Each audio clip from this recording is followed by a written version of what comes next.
The conference room was cold. Ambassador Jihoon stood before the Galactic Council with a tablet in his hands. His face showed no emotion, but inside he felt anger burning hot. This was the third time in 2 months. The third time he had to show pictures of dead humans floating in space. The third time he had to ask for justice that would never come. The council chamber was huge. It looked like an arena from ancient Earth with seats rising up in circles. Hundreds of alien species sat watching him. Some had forearms, some had scales instead of skin. Some breathed different air and sat in special glass boxes. But they all had one thing in common. They all thought humans were weak. Jihoon pressed a button on his tablet. A hologram appeared in the center of the room. It showed a cargo ship called the Morning Star. The ship was torn apart. Bodies drifted in the darkness of space. Human bodies. 47 crew members. 47 families who would never see their loved ones again. This attack happened 6 days ago, Jihoon said. His voice echoed in the large room. The Morning Star was carrying medical supplies to the colony on New Sol. It had no weapons. It sent no threats. Yet it was destroyed without warning by ships belonging to the Dralkith Empire. A creature that looked like a giant insect clicked its mandibles. That was the Dralkith ambassador. The sound was their version of laughter. Your species travels where it should not, the Dralkith ambassador said. The translator made its voice sound like metal scraping on metal. The Morning Star entered our territory. We defended our space. This is our right. Jihoon felt his jaw tighten. The Morning Star was in neutral space. We have the flight records. We have the location data. Your ships crossed into neutral territory to hunt our vessel.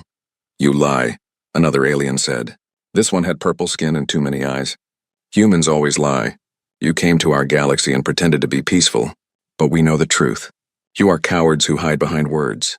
Other aliens made sounds of agreement. Jihoon looked around the room. Not one species stood with humanity. Not one voice spoke in their defense. Earth had been part of the Galactic Council for only 5 years. In that time, humans had tried to make friends. They had shared technology. They had offered help. They had followed every rule, and this was how the galaxy repaid them. Jihoon pulled up another hologram. This one showed the second attack. A colony transport called the Bright Future, 32 dead. Then he showed the first attack. A research vessel called the Pioneer, 19 dead. All in the last 8 weeks, all by different alien species. All unpunished. 98 humans have died in these attacks, Jihoon said. We have asked for investigations. We have asked for justice. We have asked for protection under galactic law. And you have given us nothing but insults. The council leader stood up. It was a tall creature with skin like tree bark and eyes that glowed green. The leader's name was impossible for humans to pronounce, so everyone just called it the Arbiter. Ambassador Jihoon, the Arbiter said, your complaints are heard. But you must understand. Your species is new here. You do not understand our ways. Sometimes ships are lost. Sometimes conflicts happen. This is the nature of space. Conflicts? Jihoon felt his control slipping. You call murder a conflict? These were unarmed ships. Civilian vessels. They were slaughtered. Then perhaps your species should arm your ships, the Dralkith ambassador clicked. Perhaps you should fight back instead of crying to the council like children. More laughter. More agreement. Jihoon looked at all the aliens laughing at him. Laughing at the deaths of his people. Something cold settled in his chest. Something dangerous. Earth has been patient, Jihoon said quietly. We came to the galaxy in peace. We wanted to be part of your community. We wanted to learn and share and grow together. But you have mistaken our patience for weakness. Because you are weak, the purple alien said. Look at you. You come here with pictures and data. You beg for help.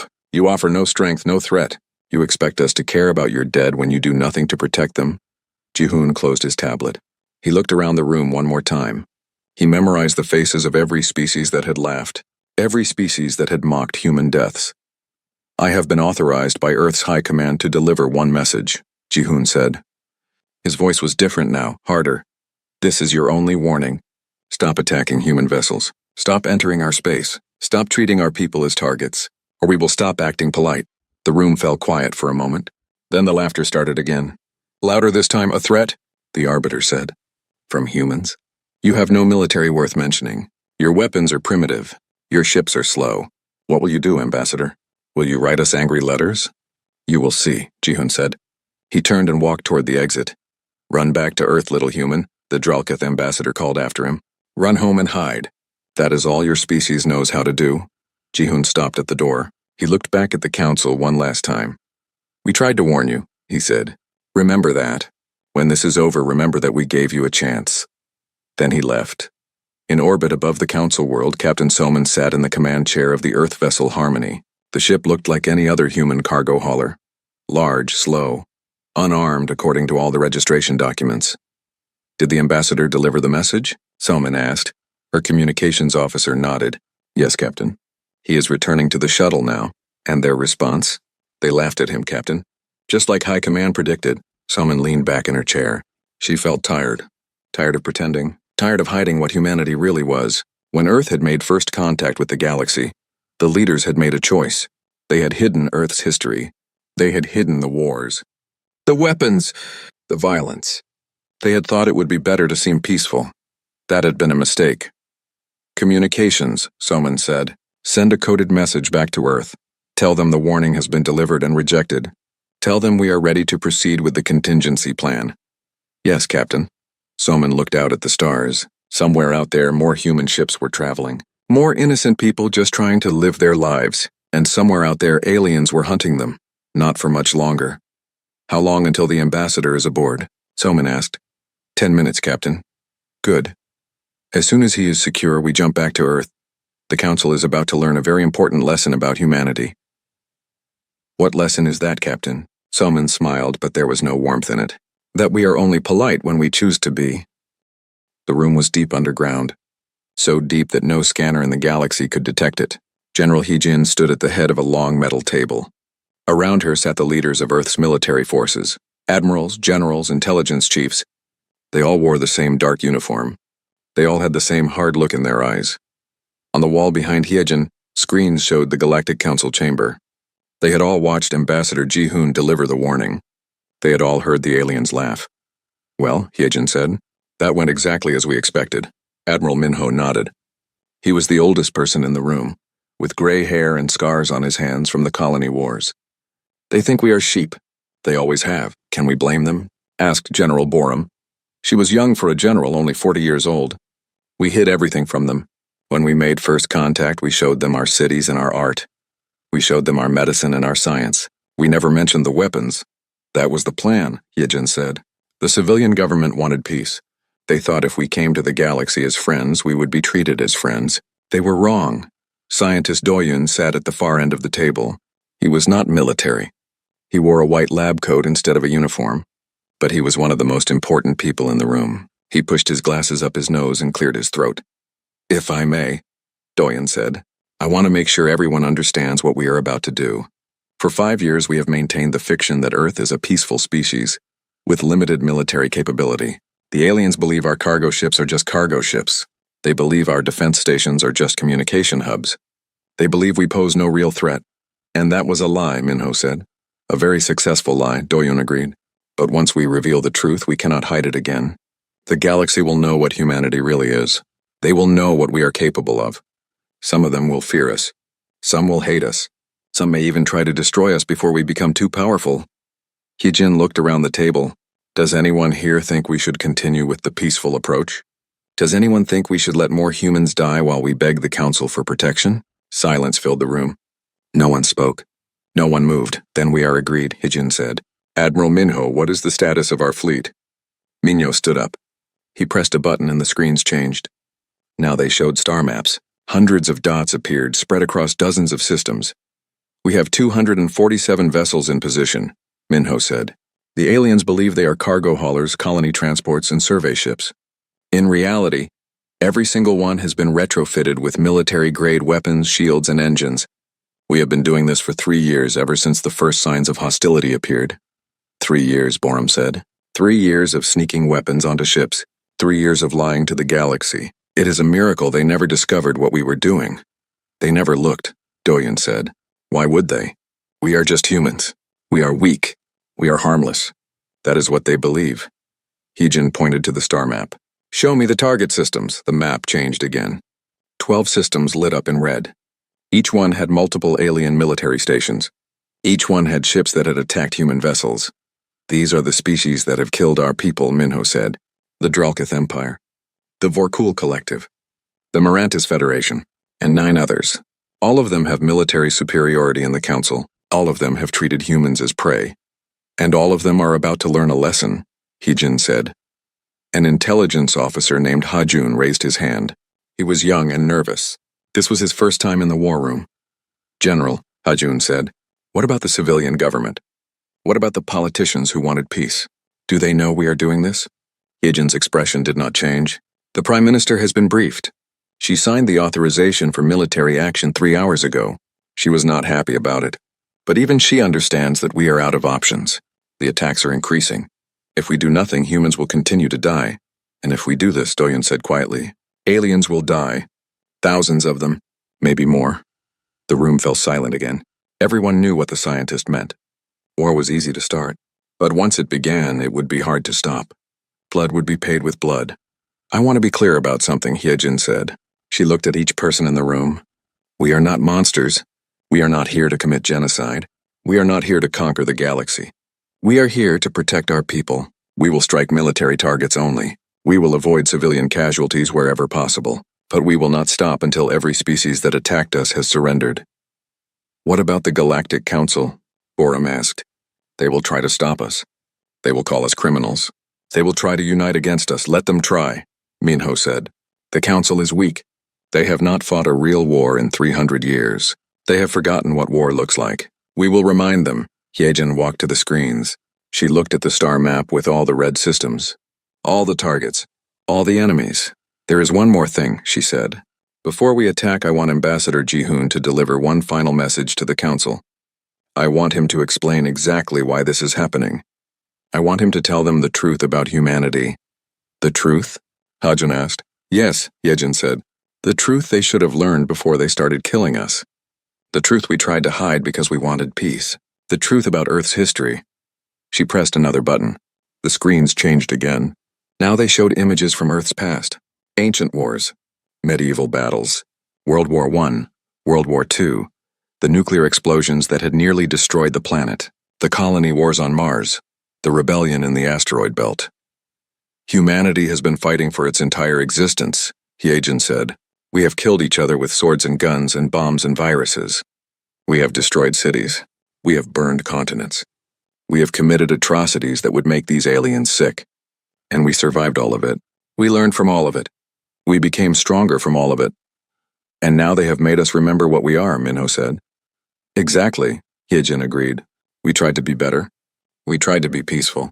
We came to the galaxy with open hands and open hearts. And they laughed at us. They killed us. They treated us like animals to be hunted.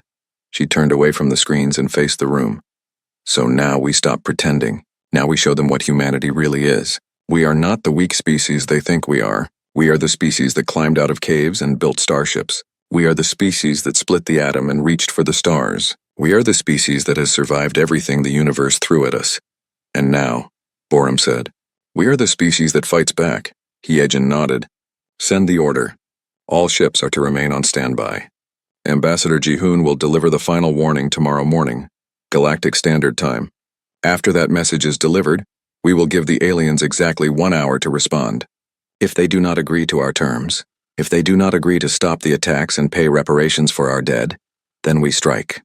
What are the terms? Hyejin asked. Simple, Hyejin said. Immediate cessation of all hostile actions against human vessels. Full investigation into all attacks with punishment for those responsible. Financial compensation for the families of the dead. And formal apology from the Galactic Council acknowledging that humans were wronged. They will never agree to that, Doyen said. I know, Hyejin said. That is the point. We are giving them one last chance to do the right thing. When they refuse, when they laugh at us again, no one in the galaxy will be able to say we did not try. No one will be able to say we did not give them a choice, Minho smiled. It was not a kind smile. And then we remind the galaxy why humans are dangerous. Hyejin looked at everyone in the room one last time. This is it.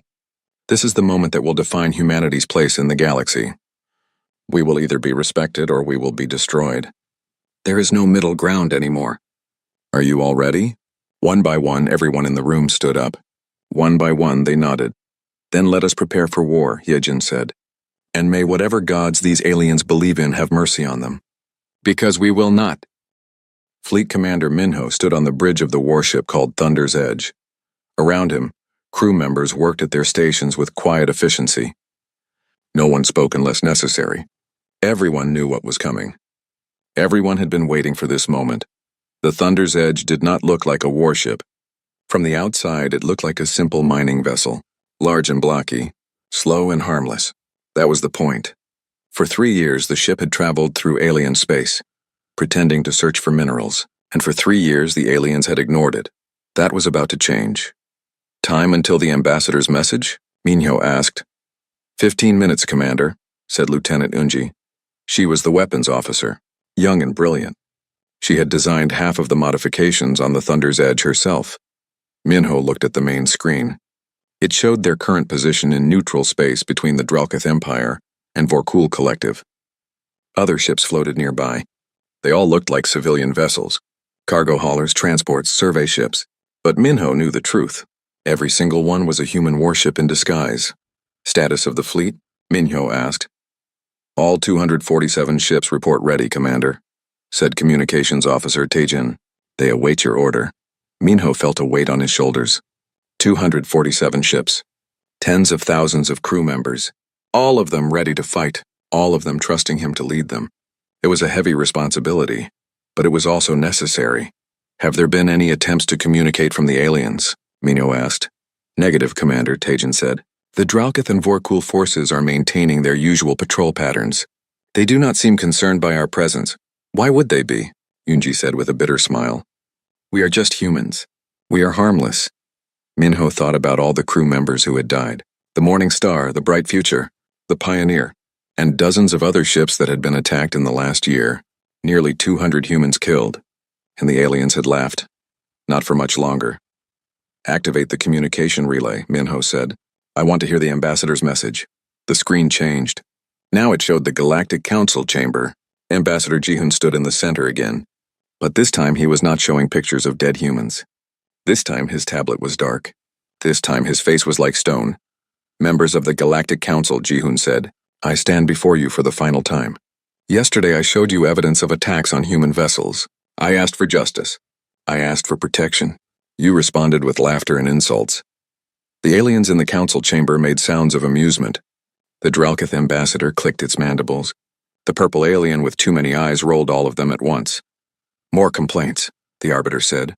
Ambassador Jihun, your species has made its position clear. We have heard your concerns.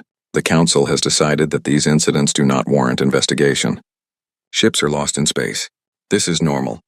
Your people must learn to accept this reality. No, Jihun said simply. The word hung in the air. The council chamber fell silent. The aliens looked confused. Humans did not say no to the council. Humans followed the rules, excuse me? The arbiter said. I said no, Jihun repeated. Earth will not accept these deaths as normal. Earth will not accept your indifference as policy. Earth will not continue to pretend that we are weak. The Dralkith ambassador stood up. Is this another threat, human? Did you not learn yesterday? You have no power here. You have no strength. You are nothing. Jihun pulled out his tablet. He pressed a button. The hologram that appeared was not a destroyed ship. It was not bodies floating in space. It was a video from Earth's history. The video showed a mushroom cloud, a nuclear explosion. Then it showed another, and another. Cities burning, millions dead. The scars of humanity's darkest wars. The council chamber fell completely silent now. The alien stared at the images with something like horror. This is Earth, Jihun said. This is what we did to ourselves. For thousands of years, humans killed each other. We fought with swords and spears. Then guns and cannons. Then bombs that could destroy entire cities in seconds. We nearly made ourselves extinct. Multiple times, the video changed. Now it showed modern human warships. Real warships. Not the disguised cargo vessels. These were sleek and deadly machines, covered in weapons, powered by engines that could tear through space faster than anything the aliens had ever seen. We learned from our violence, Jihun continued. We became very good at war. The best in our history. And when we reached the stars, when we met you, we made a choice. We chose to hide what we were. We chose to appear peaceful. We thought if we came to you as friends, you would treat us as friends. He pressed another button. The screen showed all the attacks on human ships.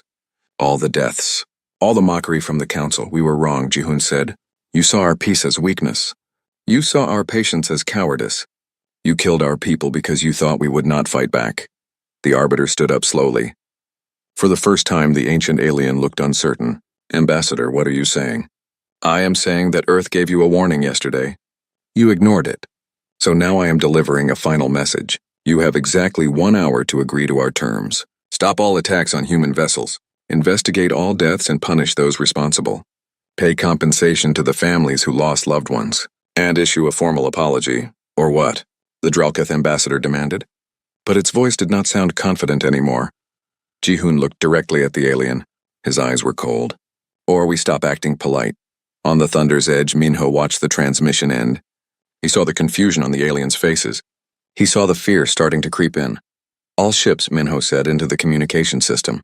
Prepare for combat operations. Weapons hot, shields to standby. Wait for my command. Around him, the bridge came alive with activity. Crew members checked their systems. Weapons were loaded. Shields were prepared. The Thunder's Edge was transforming from a harmless mining ship into what it really was.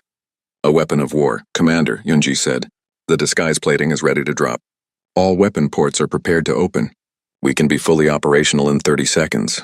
Good, Minho said. How many alien military stations are in this sector? 3, Commander. 1 Dralketh Fortress station. 2 Vorkul battle cruisers. They have approximately 5,000 personnel between them. Minho felt a moment of hesitation. 5,000 aliens. Most of them probably just following orders. Most of them probably did not even know about the attacks on human ships. But their leaders had laughed at human deaths. Their governments had refused to stop the attacks. And now they would face the consequences. What about civilian targets? Minho asked. We have confirmed 0 civilian vessels in our strike zone, Commander. The nearest civilian station is 3 light hours away. Our attack will not endanger any non-military targets. Good, Minho said. That is important. We are not here to kill innocents. We are here to break military power. The hour passed slowly. Minho watched the timer count down. 50 minutes. 40 minutes. 30 minutes. The Galactic Council had not responded to the ultimatum. They were probably talking, arguing, debating. 20 minutes. 10 minutes. Still no response. Commander, Tajin said. We are receiving a transmission from the Council. It is the Arbiter. Put it on screen. The Arbiter's face appeared. The ancient alien looked angry now. The fear was gone, replaced by arrogance. Commander Minho, the Arbiter said. We know you are in command of the human fleet. We know you are listening. The Council rejects your ultimatum. We will not bow to threats from a species that has barely left its own star system. You have no authority here. Stand down immediately or face the consequences. Minho almost smiled. Even now, even after seeing Earth's history, the aliens still thought they were superior. They still thought humans would back down. Taijin, Minho said. Send a response. Tell them we gave them a chance. Yes, Commander. The timer hit 0, all ships, Minho said. His voice was calm, final. Drop disguises. Activate all weapon systems.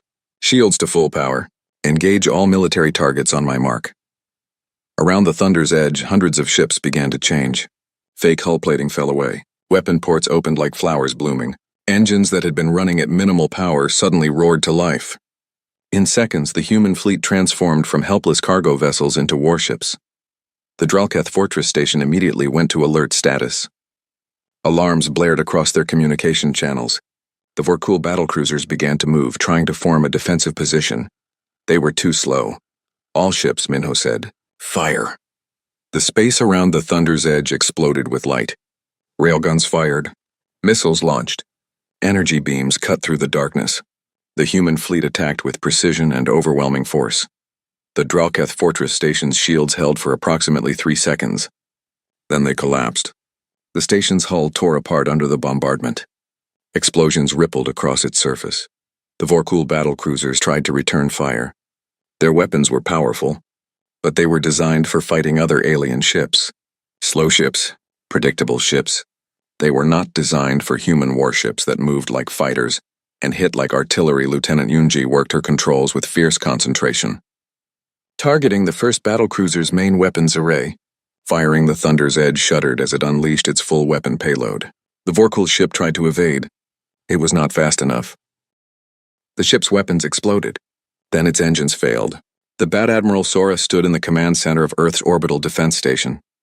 The station was called Olympus, and it was the largest military installation humanity had ever built. From here, she could coordinate every human warship in the galaxy. From here, she could see the entire battlefield, and right now the battlefield was everywhere. "Status report," Sora said. Her voice was steady, but inside she felt the weight of what was happening. This was not a small skirmish. This was war, real war, the kind that changed history. Captain Jiwoo looked up from her console. She was the tactical officer, responsible for tracking all fleet movements. "Admiral, all 12 strike groups have engaged their targets. The Dralketh Empire has lost 4 military stations. The Vorkul Collective has lost 6 battle cruisers. The Merantes Federation is in full retreat." "Casualties?" Sora asked. "Minimal on our side. 3 ships with minor damage, no deaths. The aliens were not prepared for our actual capabilities." Sora nodded. That was good. But it was only the first day. The aliens would adapt. They would learn. The war was far from over. "What about the Galactic Council?" Sora asked. "How are they responding?" Jiwoo pulled up a communication feed. It showed the council chamber in chaos. Aliens were shouting at each other in dozens of different languages. Some were panicking. Some were demanding action. Some were calling for peace. "They are confused, Admiral," Jiwoo said. "Many of them did not believe humans were capable of this. They thought our warning was a bluff." "They know better now," Sora said. A message appeared on the main screen. It was from the Arbiter. The ancient alien looked tired and angry. "Admiral Sora," the Arbiter said, "the Galactic Council demands you cease all military operations immediately. Your attacks are illegal. They violate every treaty and agreement that Earth has signed. If you do not stop, you will be expelled from the Council and declared enemies of the galaxy." Sora almost laughed. "Enemies of the galaxy? We already were. Your species just did not admit it." She recorded a response message. "Arbiter, Earth offered peace. We offered diplomacy. We followed your rules and your laws. And your member species killed our people. They destroyed our ships. They laughed at our dead. So no, we will not stop. We will continue until every species that attacked us has surrendered. We will continue until justice is served." She sent the message and turned back to Jiwoo. "What is the status of the second wave?" "Ready to launch, Admiral. General Hyejin has authorized strikes on 8 more systems. These targets include the species that supported the attacks, even if they did not carry them out themselves." Sora pulled up the target list. She recognized the names. The Kelvorian Dominion, the Thres Commonwealth, the Phalanx Alliance. All of them had voted against investigating the human deaths. All of them had called humans weak. All of them had encouraged the attacks. "Do any of these targets have civilian populations nearby?" Sora asked. "We have triple-checked, Admiral. All targets are pure military installations. No civilian vessels are within 10 light hours of any strike zone. We have made sure." "Good," Sora said. "I will not win this war by killing innocents. We are better than that." She authorized the second wave of attacks. Across the galaxy, human warships began moving toward their targets. The aliens tried to respond. They tried to form defensive lines. They tried to coordinate their fleets, but they were too slow. Too disorganized, too unprepared. The Kelvorian Dominion lost its entire border defense fleet in 1 hour. The Thres Commonwealth abandoned 3 military outposts without firing a shot. The Phalanx Alliance sent a desperate surrender message before the humans even arrived. On Olympus, Sora watched the reports come in.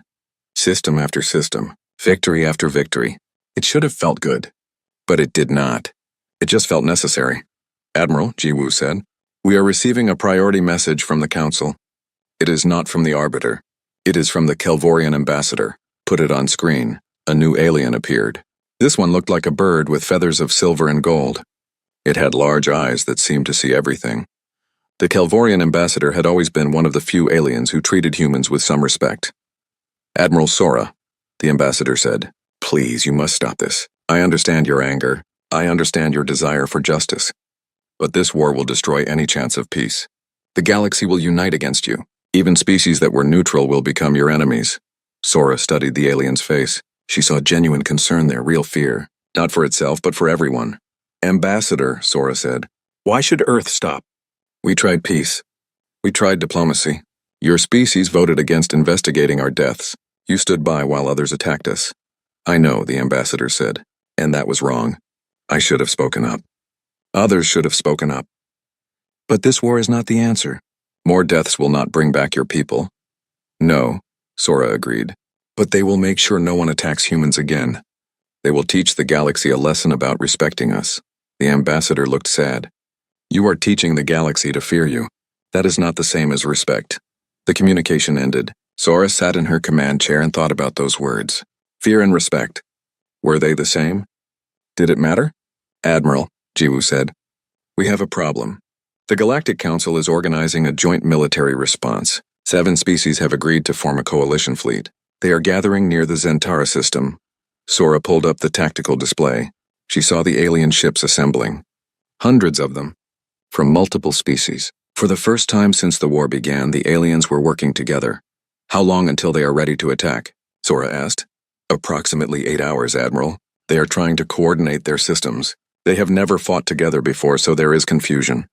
Send this information to General Hyejin, Sora said, and prepare our forces for a major engagement. If the aliens want to unite against us, let them.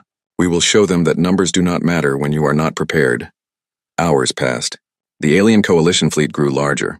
More species joined.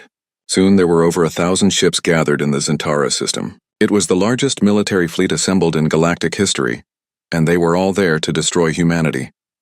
They are moving, Admiral, Jiwoo reported. The coalition fleet is heading toward the Sol system. They are coming for Earth. Sora felt a cold anger settle in her chest. They were going to attack Earth directly. They were going to threaten humanity's homeworld. That was a mistake. Send a message to all human ships, Sora said. Fall back to defensive positions around Earth. Let them come to us. Let them see what happens when you threaten our home. The human fleet repositioned. Ships that had been scattered across the galaxy began the journey back to Sol. They would arrive in 3 days. The alien coalition would arrive in 5 days. That gave Earth time to prepare. Contact Engineer Hyejin, Sora ordered. I want every orbital defense platform active.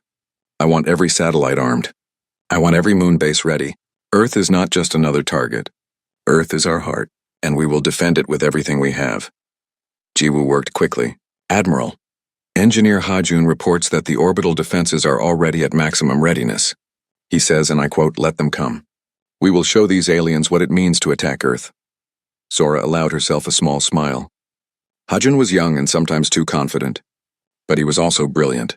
The orbital defenses he had designed were beyond anything the aliens had. What about the civilian population? Sora asked. Are they panicking? Some are nervous, Admiral. But most understand why this is happening. The government has been broadcasting the truth about the attacks. People know that 98 humans died. They know the aliens laughed at us. They support the war. 3 days passed. The human fleet gathered around Earth. 247 warships plus another 100 defense platforms and satellites. It looked like a lot, but it was still smaller than the alien coalition fleet. On the 5th day, the aliens arrived at the edge of the Sol system. Admiral, Jiwoo said, the coalition fleet has dropped out of faster-than-light travel. They are holding position at the outer edge of the system. They appear to be waiting. Waiting for what? Sora asked. Unknown, Admiral. Perhaps they are scanning our defenses. Perhaps they are trying to decide if they should attack. A message came through. It was from the coalition fleet. The face on the screen was the Dralketh ambassador, the same alien that had laughed at Jihoon in the council chamber. Humans, the ambassador said, you have one chance. Surrender now. Disarm your fleet. Submit to galactic authority. If you do this, you will be allowed to survive as a species. If you do not, we will destroy Earth and every human in the galaxy. Sora recorded her response. She kept her voice calm and cold. Dralketh ambassador, you killed 98 of our people. You laughed when we asked for justice. You mocked our dead. And now you dare to come to our home and threaten us? No, we will not surrender. We will not disarm. We will not submit. But I will give you one chance. Turn around. Leave this system. Never return. If you do this, we will allow you to live. She sent the message and waited. The alien's response came quickly. You are outnumbered 4-1. You cannot win. This is your last warning, and this is yours, Sora said. She turned to Jiwoo. All ships prepare for combat. If they cross the defensive perimeter, we engage with full force. Commander Taejin walked through the halls of the Galactic Council building. His boots echoed on the polished floor. Guards watched him pass, but none of them stopped him. They had learned not to interfere with human diplomats anymore. Things had changed in the 3 months since the war began. Taejin entered the council chamber.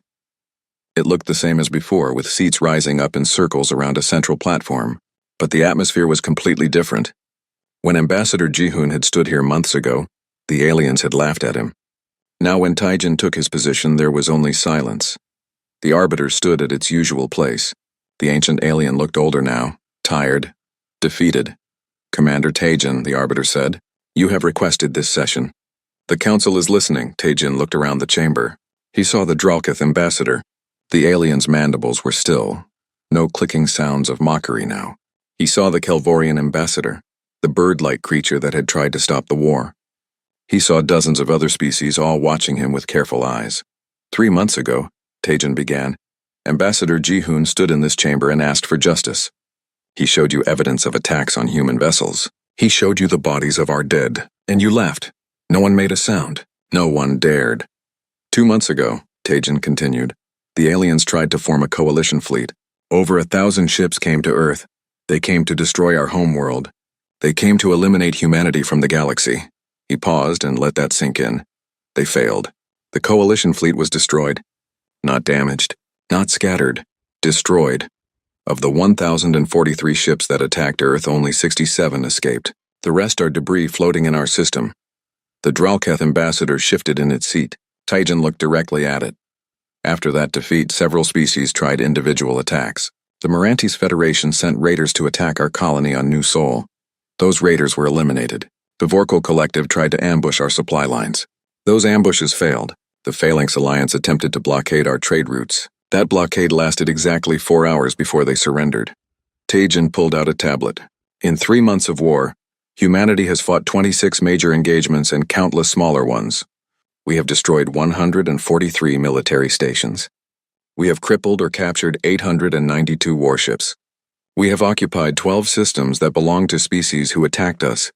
He looked at the numbers on his tablet. Each one represented lives lost. Most of them alien lives, but some were human too. The war had not been bloodless. 37 humans had died in combat. Each death hurt. Each loss was felt. But compared to what the aliens had suffered, humanity's casualties were minimal. And now, Taijin said, the war is over. Not because you won. Not because you negotiated. But because you have nothing left to fight with. Your military forces are broken. Your will to resist is gone. And you are ready to accept our terms. The Arbiter slowly sat down. What are your terms, Commander? Taijin put away his tablet. This was the moment. This was what everything had been leading to. First, he said, all attacks on human vessels will cease immediately.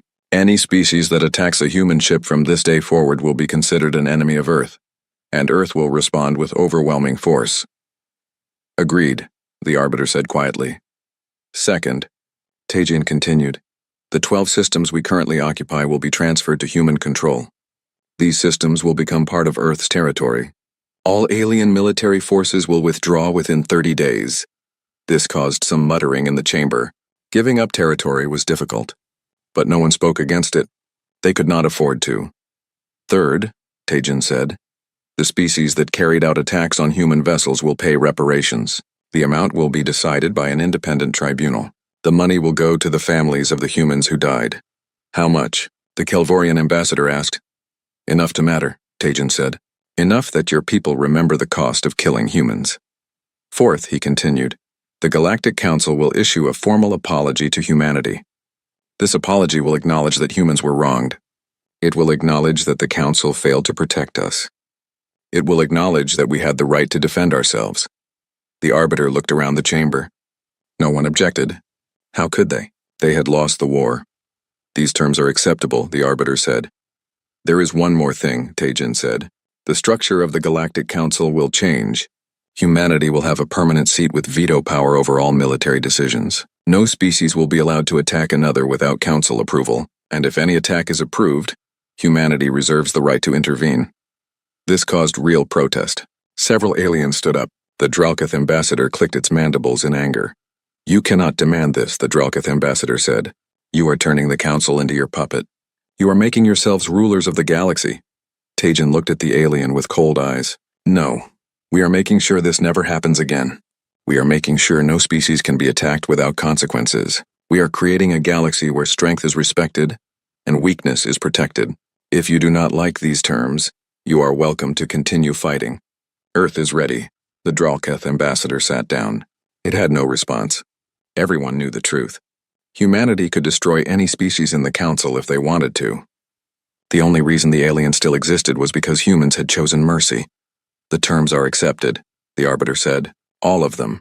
3 weeks later, the treaty was signed. Representatives from every species in the council gathered in a ceremony that was broadcast across the galaxy. They watched as human and alien leaders signed the documents. They watched as the arbiter formally apologized to humanity. They watched as the galaxy changed forever. Scientist Jiwoo stood in the observation deck of Olympus Station.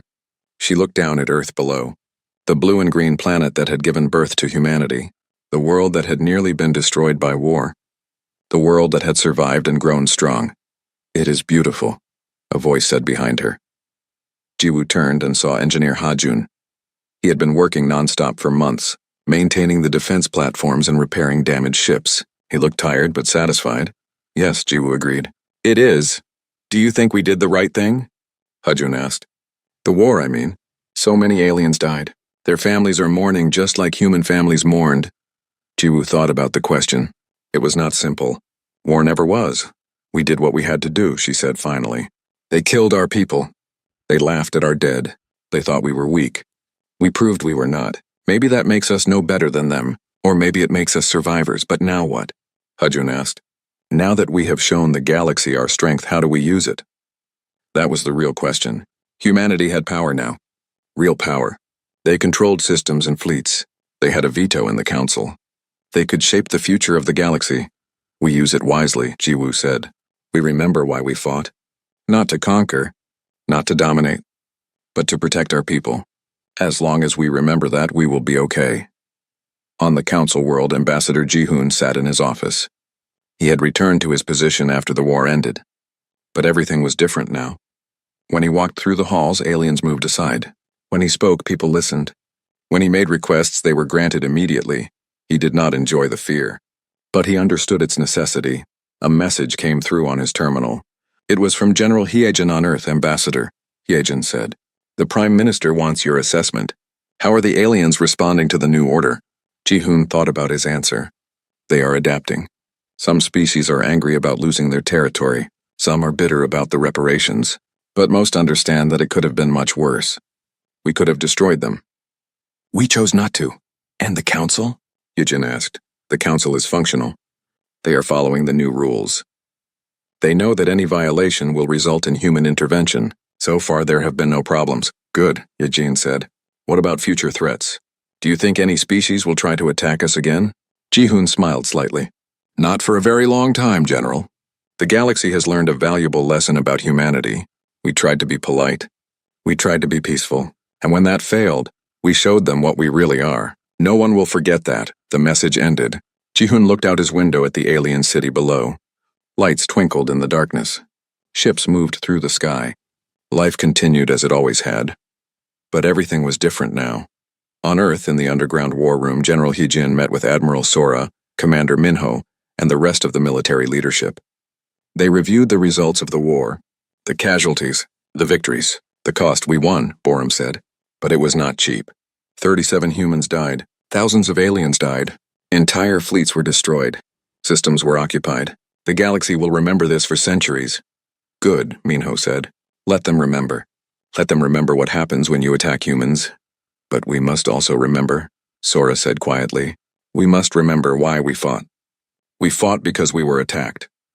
We fought to protect our people. We did not fight to conquer.